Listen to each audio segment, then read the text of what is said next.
If there's any indication of any water infiltration at all, you want to do something about that. And for example, if you see water staining, or if you see cracked efflorescence, which is a white coating on the brick, which is the leaching out of salts, that in itself is not a problem, but it would indicate that there's some potential problem with water getting into the brick surface. And then likewise, if you see flashing that's damaged, or pooling of water on the roof, or any indication that there's wood that's rotting out, or stains in the apartments below the roof, that would indicate that there's water infiltration. Of course, the problem with water getting into the building in a climate like ours is that once the water gets in, say between the masonry and the backup material, if it freezes, it expands. And then once it expands, it exacerbates the problem, and it allows more water to come in.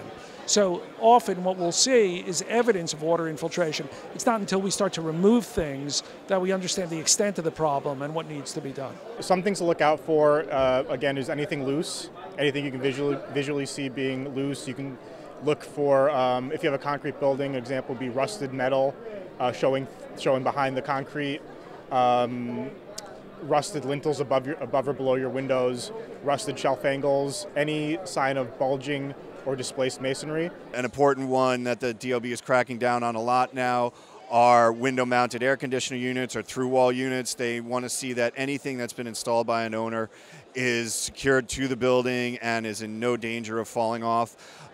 Any kind of evidence of rusting on the facade, or again, like I said, water damage, is something you want to look into and evaluate further. If the building is primarily a brick building and some of the surface of the brick has been deteriorated, there's a number of things you could do.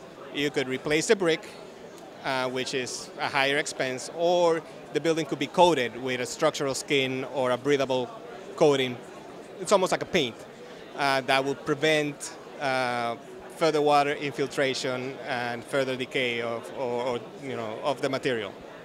And then different components, require different maintenance programs. Cast iron, for example, needs to be painted in order for it to be kept safe. And then you have the glass and steel buildings, which are buildings that are sort of high maintenance. All of the seals around the windows have to be looked at in maintenance intervals to make sure that no water is coming into the building. I would also look for any loose or deteriorated elements on the facades, especially your sealant joints.